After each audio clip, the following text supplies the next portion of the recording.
Llovía a cántaros cuando ella golpeó la puerta de cristal del restaurante. Marcos Villanueva levantó la vista de su laptop, molesto por la interrupción. La vio ahí, empapada hasta los huesos, temblando, con el cabello negro pegado al rostro. Pero lo que realmente captó su atención fue la forma en que miraba constantemente hacia atrás, hacia la oscuridad de la calle desierta. Sus ojos mostraban algo que él conocía bien, terror puro. Marcos hizo un gesto sutil al mesero, indicándole que no la dejara entrar. Tenía una reunión importante con inversionistas japoneses en exactamente 20 minutos.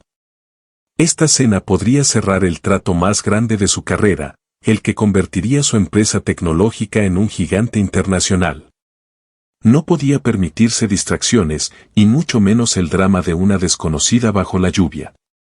Ella volvió a golpear, esta vez más fuerte. Sus nudillos se veían blancos contra el vidrio empañado. El sonido resonó en el restaurante de lujo, haciendo que otros comensales voltearan con curiosidad. Marcos sintió la irritación crecer en su pecho. ¿Por qué no se iba a otro lugar? Había docenas de establecimientos abiertos en esta zona exclusiva de la ciudad. ¿Puedo quedarme? ¿Me está siguiendo?, leyó claramente en sus labios cuando ella presionó su rostro contra el cristal. Sus ojos suplicaban, buscaban los suyos con desesperación. Marcos negó con la cabeza firmemente. No era su problema. Probablemente era una estafa, algún tipo de truco para robar a los clientes adinerados del restaurante. Había visto cosas así antes en sus viajes de negocios. Volvió deliberadamente su atención a la pantalla, revisando los números de la presentación. Todo tenía que ser perfecto. Los inversionistas llegarían pronto y él necesitaba concentrarse. Ignoró los golpes que continuaban detrás de él, cada vez más débiles, más desesperados. Pero entonces la vio girar bruscamente, y algo en ese movimiento hizo que su sangre se helara. El terror en su rostro se había transformado en algo peor, pánico absoluto. Su boca se abrió como si fuera a gritar, pero no salió ningún sonido. Solo se quedó ahí, paralizada, mirando algo en la oscuridad. Marcos siguió su mirada hacia la calle vacía. La lluvia caía en cortinas gruesas, iluminada ocasionalmente por los faroles. No había nadie. Las aceras estaban completamente desiertas, los autos pasaban veloces buscando refugio del aguacero. Está loca, pensó, sintiendo una mezcla de alivio y molestia. Definitivamente era algún tipo de drama innecesario. Respiró profundo y volvió a su pantalla, ajustando los márgenes de la última diapositiva. Pero algo lo incomodaba. Una sensación extraña en la base de su cuello, ese instinto primitivo que todos tenemos pero que rara vez escuchamos. Sin saber por qué, levantó la vista de nuevo hacia el cristal. Y entonces lo vio. En el reflejo del vidrio, distorsionado por las gotas de lluvia pero inconfundible, había una sombra. Una silueta alta, completamente inmóvil bajo el diluvio, parada exactamente donde no debería haber nadie según lo que había visto hacía un momento. La figura no se movía, no se protegía de la lluvia. Simplemente observaba. Esperaba. Marcos sintió que su corazón se detenía en su pecho. Parpadeó, pensando que era un truco de la luz, una ilusión óptica creada por el reflejo y la tormenta. Pero cuando volvió a mirar, la sombra seguía ahí. Y ahora podía distinguir más detalles, era un hombre, alto, con una complexión robusta. Llevaba algo oscuro, tal vez un abrigo largo que se pegaba a su cuerpo por la lluvia. La sombra dio un paso adelante. Uno solo, pero deliberado, amenazante. Salió de la oscuridad entre dos edificios y se acercó hacia donde la mujer seguía golpeando la puerta. La mujer debió sentirlo porque volvió a golpear, esta vez con ambas manos, con toda la fuerza que le quedaba. Sus palmas abiertas contra el cristal hacían un sonido sordo, desesperado. No apartaba los ojos de Marcos, suplicándole en silencio. Una lágrima rodó por su mejilla, mezclándose con la lluvia que goteaba de su cabello. Algo se rompió dentro de Marcos. No fue una decisión racional, no fue pensado ni calculado. Fue visceral, instintivo. Se levantó de un salto, haciendo que su silla cayera hacia atrás con estrépito. «Déjenla entrar». Ahora, gritó al personal del restaurante, su voz cortando el murmullo elegante del lugar. Los meseros se quedaron inmóviles por un segundo, sorprendidos por la urgencia en su tono. «He dicho ahora», repitió Marcos, ya corriendo hacia la puerta. El gerente asintió rápidamente, sacando las llaves con manos temblorosas. Cuando finalmente abrieron, la mujer literalmente cayó dentro del restaurante. Sus piernas cedieron y Marcos tuvo que sostenerla para evitar que se estrellara contra el suelo de mármol. Estaba helada. Temblaba tan violentamente que sus dientes castañeaban. Marcos sintió el frío que emanaba de su ropa empapada, el olor a lluvia y miedo. Miró inmediatamente hacia afuera, buscando la sombra que había visto en el reflejo. La calle estaba completamente vacía. No había ninguna figura alta. No había ningún hombre con abrigo oscuro. Solo la lluvia golpeaba el pavimento con furia, creando pequeños ríos que corrían hacia las alcantarillas. Los faroles iluminaban la escena con luz amarillenta, pero no revelaban ningún peligro oculto. «Gracias», susurró ella, y su voz era apenas audible sobre el sonido de la tormenta. Sus dedos se aferraron al brazo de Marcos con fuerza sorprendente para alguien que parecía a punto de colapsar. «Gracias. Si no me dejabas entrar, si no». Su voz se quebró completamente y comenzó a sollozar. Marcos sintió todas las miradas del restaurante sobre ellos. Los comensales observaban la escena con curiosidad mezclada con incomodidad. Algunos parecían molestos por la interrupción de su cena exclusiva. El gerente se acercó con una toalla, pero su expresión dejaba claro que quería que Marcos sacara a esta mujer del establecimiento lo antes posible. «Ven», dijo Marcos con firmeza, ignorando al gerente. Cerró la puerta con seguro, deslizando el pestillo que normalmente nunca se usaba. Luego guió a la mujer de vuelta a su mesa, la más privada del restaurante, ubicada en una esquina desde donde se podía ver tanto la entrada principal como la trasera. Los inversionistas japoneses podían esperar. O tal vez no vendrían en absoluto si escuchaban sobre este incidente. En este momento, extrañamente, no le importaba. Sentó a la mujer en su silla y le pasó la toalla. Ella comenzó a secarse el rostro con movimientos mecánicos, como si estuviera en shock. Marcos tomó su abrigo de cachemira del perchero cercano y se lo puso sobre los hombros. Era un abrigo de $5,000, hecho a la medida en Italia, pero ella lo necesitaba más que él. Se sentó frente a ella y esperó. Dejó que se calmara, que recuperara algo de calor, que su respiración se estabilizara. El restaurante gradualmente volvió a su murmullo habitual, aunque las miradas curiosas seguían dirigiéndose hacia su mesa. Finalmente, ella levantó la vista. Sus ojos eran de un marrón profundo, ahora enrojecidos por las lágrimas y el miedo. Marcos calculó que tendría unos 30 años, tal vez menos. Era difícil decirlo con el maquillaje corrido y el cabello empapado. Pero había algo en su rostro, en la forma en que sostenía su mandíbula, que hablaba de dignidad bajo el terror. ¿Quién te sigue?, preguntó Marcos finalmente, su voz más suave ahora, casi gentil. Era un tono que raramente usaba, que había olvidado que poseía. Ella lo miró durante un largo momento, como si estuviera evaluándolo, decidiendo si podía confiar en este extraño millonario que finalmente había abierto la puerta. Cuando habló, su voz era apenas un susurro, pero cada palabra cayó como una piedra en el estómago de Marcos. «Mi esposo». Bueno, mi ex esposo. Un juez lo dejó libre esta mañana. Marcos sintió que algo helado le recorría la columna vertebral. Las palabras de ella resonaban en su mente con un eco doloroso, desenterrando recuerdos que había intentado sepultar durante años. Un juez lo dejó libre esta mañana. Esas mismas palabras habían destruido a su familia hacía una década.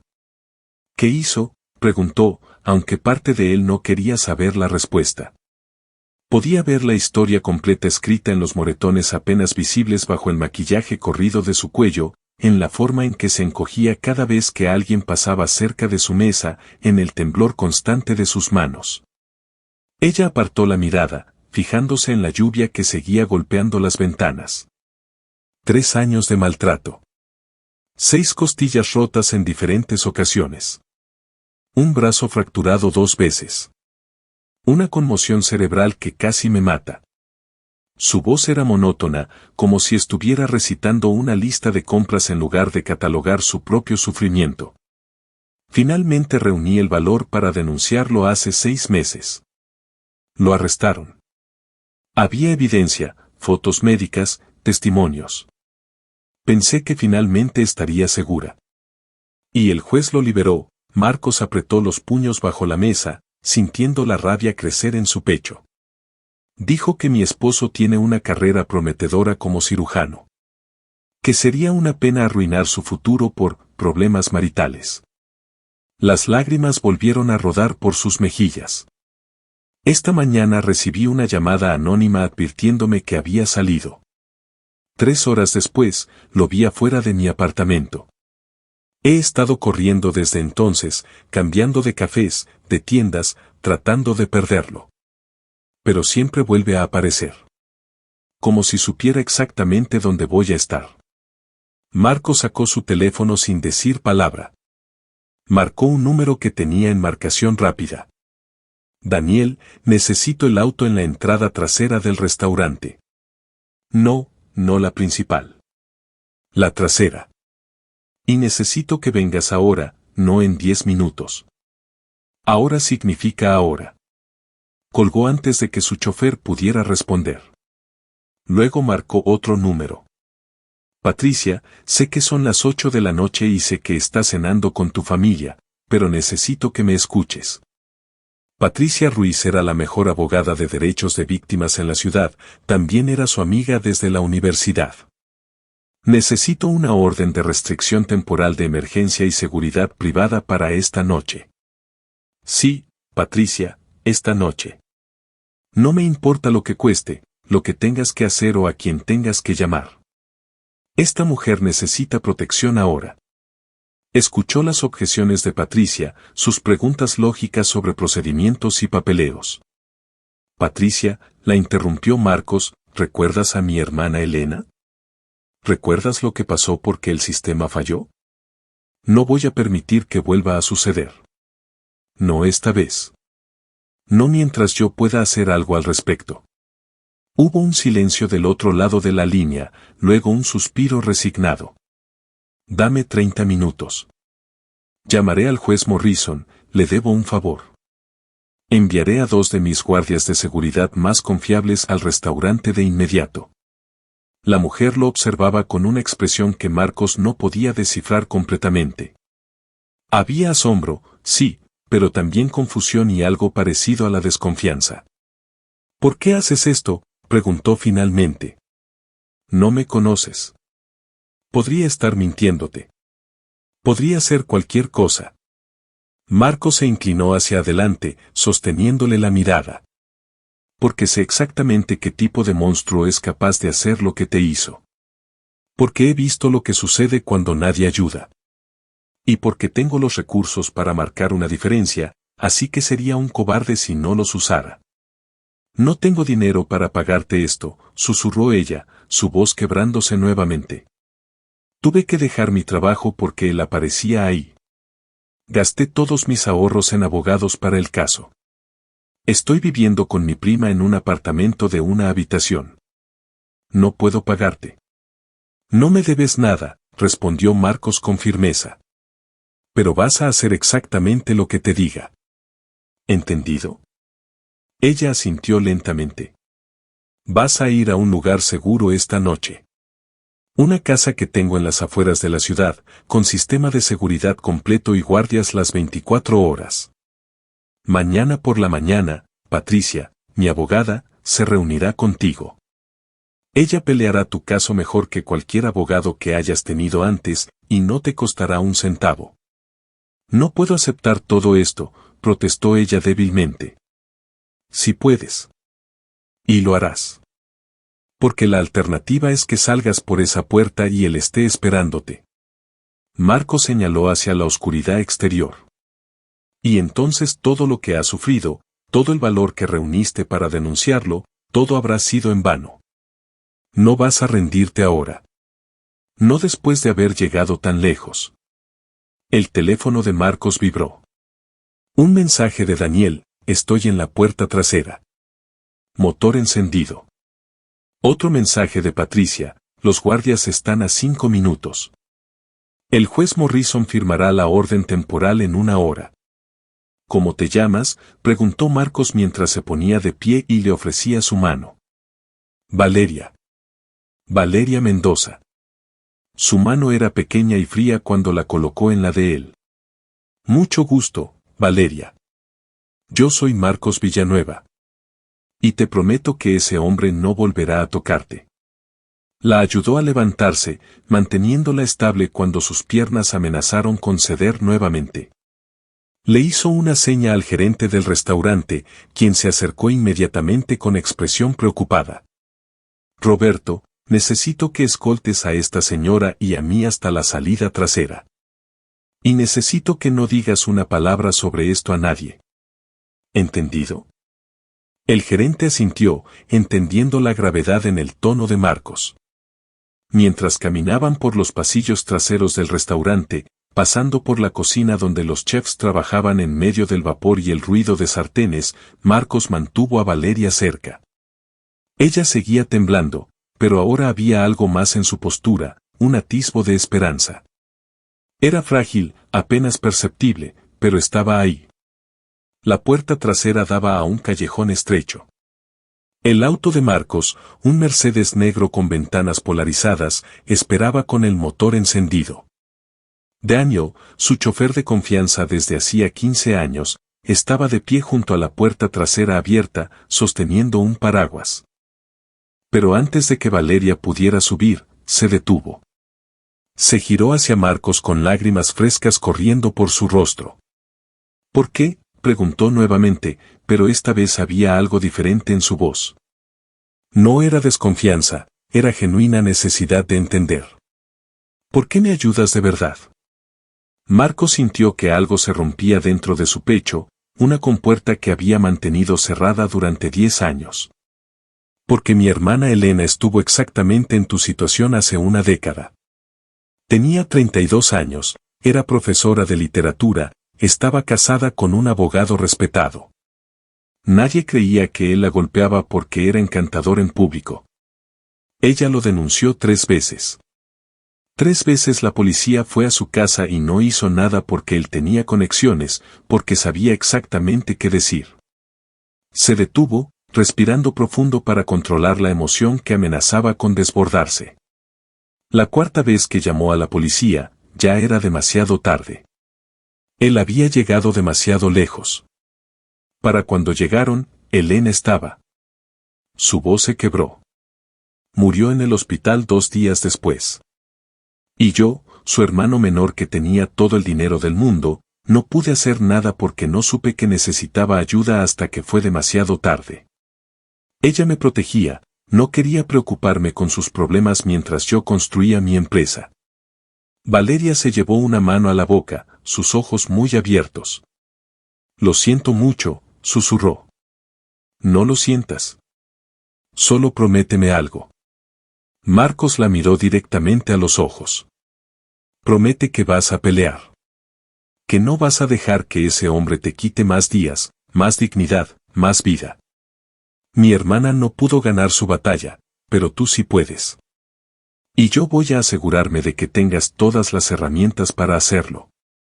Valeria asintió, y por primera vez desde que Marcos la había visto, sus hombros se enderezaron un poco. Te lo prometo, dijo con una voz más firme. Marcos la ayudó a subir al auto.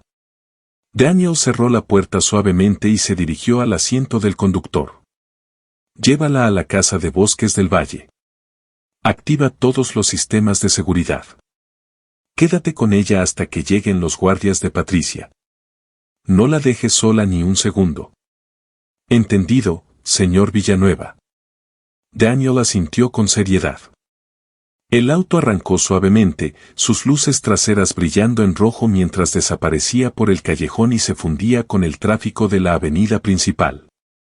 Cuando las luces desaparecieron completamente, Marcos se quedó de pie bajo la lluvia que había comenzado a caer nuevamente. No se molestó en abrir el paraguas que Roberto le había traído. Dejó que el agua fría le empapara el traje de $3,000, que le recorriera el rostro mezclándose con lágrimas que no había derramado en años. Finalmente se obligó a moverse. Volvió adentro del restaurante y caminó de regreso al comedor principal. Pero en lugar de regresar a su mesa, se acercó a las ventanas frontales de cristal. Miró hacia la calle, hacia la oscuridad que se extendía más allá de los faroles. Y entonces lo vio. La sombra había regresado. Estaba parada en la acera opuesta, bajo la marquesina de una tienda cerrada. Ahora que no estaba lloviendo tan fuerte, Marcos podía ver más detalles. Era un hombre alto, probablemente de 1,90 m, de complexión atlética. Llevaba un abrigo largo y oscuro. Pero lo más perturbador era su postura, completamente inmóvil, con las manos en los bolsillos, observando el restaurante con la paciencia de un depredador que sabe que su presa tiene que salir eventualmente. Marcos sintió la rabia arder en su pecho. Este hombre, este monstruo que había torturado a Valeria durante años, que la había cazado por las calles como a un animal, pensaba que podía seguir haciéndolo impunemente.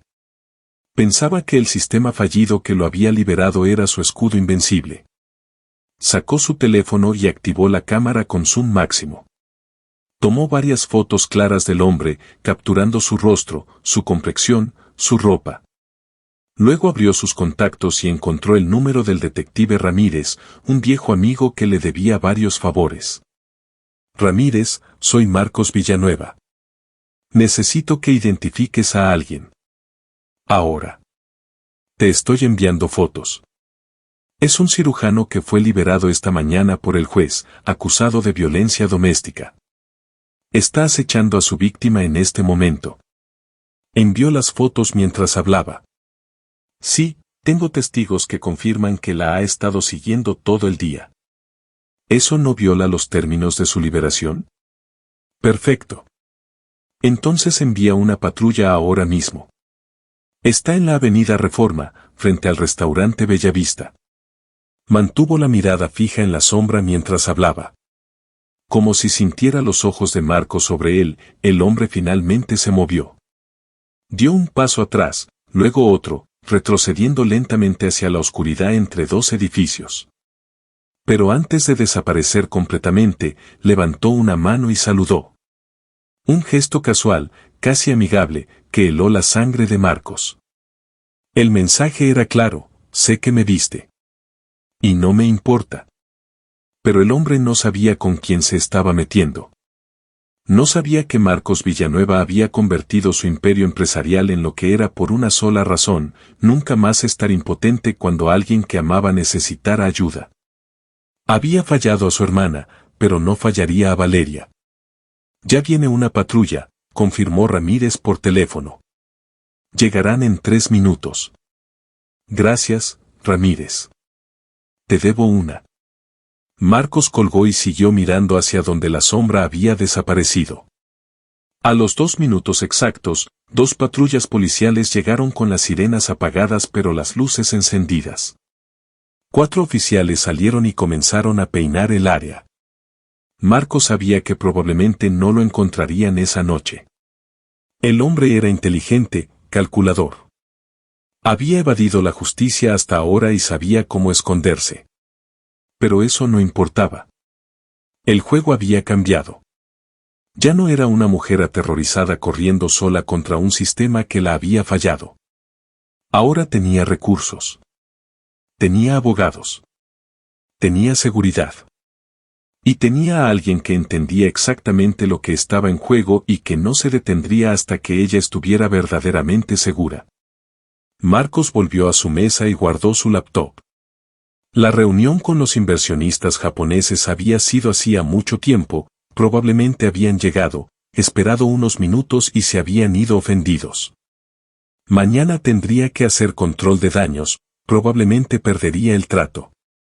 Pero mientras recogía sus cosas, descubrió algo sorprendente, no le importaba en absoluto. Algunas cosas eran más importantes que los negocios. Su hermana le había enseñado eso con su muerte. Y Valeria acababa de recordárselo con su vida.